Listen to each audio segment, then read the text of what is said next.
وبرکاتہ خانواد ولی اللہ کے مقبرے لوگ ہیں. حضرت شاہ صاحب رحمۃ اللہ علیہ، شاہ ولی اللہ محدث دہلوی رحمۃ اللہ علیہ کا پورے ہندوستان پہ بڑا احسان رہا ہے. ہندوستان میں جو علوم فنون کی بہاریں آئیں وہ حضرت شاہ ولی اللہ محدث دہلوی رحمۃ اللہ علیہ کی محنت، ان کی فکر اور ان کی جد و جہد کی وجہ سے آئی. حضرت شاہ صاحب رحمۃ اللہ علیہ کے والد گرامی حضرت مولانا شاہ عبدالرحیم محدث دہلوی رحمۃ اللہ علیہ تھے، اور ان کے والد حضرت مولانا شیخ وجیہ الدین محدث دہلوی رحمۃ اللہ علیہ تھے. ہندوستان میں جتنے بھی مکتب فکر کے لوگ ہیں، سب کی سند ہندوستان میں حضرت شاہ ولی اللہ محدث دہلوی رحمۃ اللہ علیہ کی جا کے ٹھہر جاتی ہے. آج حضرت شاہ صاحب کے مرقد پہ حاضری ہوئی. یہ حضرت شاہ صاحب رحمۃ اللہ علیہ کا مرقد ہے. یہ ان کے صاحبزادے شاہ عبدالعزیز محدث دہلوی رحمۃ اللہ علیہ کا مرقد ہے. یہ مرقد جو ہے حضرت کے دوسرے صاحبزادے مولانا شاہ الدین محدث دہلوی رحمۃ اللہ علیہ کا مرقد ہے. اور یہ حضرت کے تیسرے صاحبزادے شاہ عبدالقادر محدث دہلوی رحمۃ اللہ علیہ کا مرقد ہے. اور یہ حضرت کے چوتھے صاحبزادے حضرت مولانا شاہ غنی دہلوی رحمۃ اللہ علیہ کا مرقد ہے. اور اس قبرستان میں بہت سارے اولیاء اللہ اور رب کے کائنات کے خاص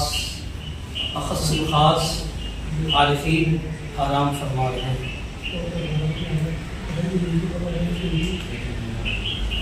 جب ہم باہر جائیں گے تو دائیں طرف نکلیں گے، تو دائیں طرف داخل ہوں گے تو بائیں طرف حضرت مولانا حفظ الرحمان سیوالی رحمۃ اللہ علیہ، جو ہندوستان کے بڑے عالم چیرہ عالم تھے.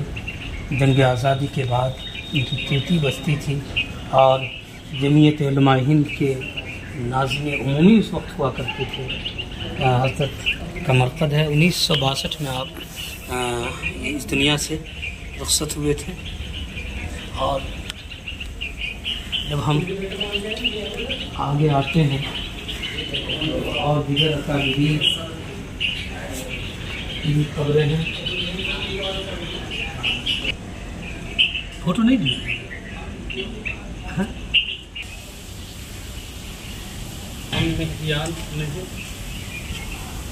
بغل میں بہت قدیم ادارہ، ہندوستان کا سب سے قدیم ادارہ جامعہ رحیمیہ، جو حضرت مولانا شاہ عبدالرحیم صاحب رحمۃ اللہ علیہ، حضرت شاہ ولی اللہ محدث دہلوی رحمۃ اللہ علیہ کے والد گرامی ہیں، ان کے نام سے ادارہ ہے. بہت قدیم ادارہ ہے.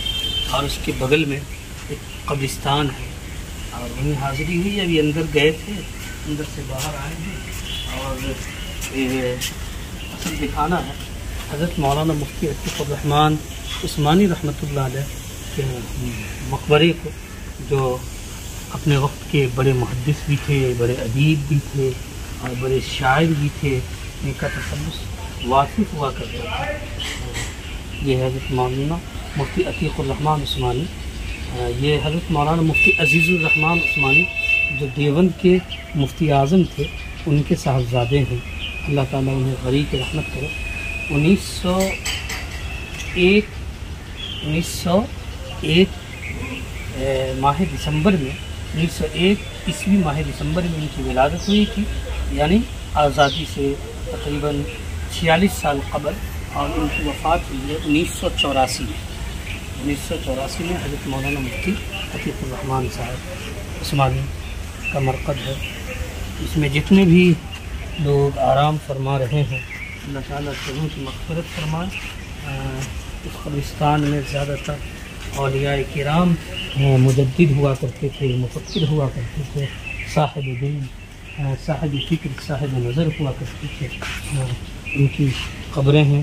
اندر گئے تھے، اندر میں تو سارے محدثین کی قبریں ہیں جو ہندوستان کے سب سے پہلے چوٹی کے محدثین ہوا کرتے تھے. حضرت شاہ عبد الرحیم محدث دہلوی رحمۃ اللہ علیہ، حضرت مولانا شاہ ولی اللہ محدث دہلوی رحمۃ اللہ علیہ، ان کے صاحبزادے حضرت مولانا شاہ عبدالعزیز محدث دہلوی رحمۃ اللہ علیہ، ان کے دوسرے صاحبزادے حضرت مولانا شاہ رفیع الدین محدث دہلوی رحمۃ اللہ علیہ، اور باقی جتنے بھی سارے، اللہ تعالیٰ سب کی مغفرت فرمائے، آمین۔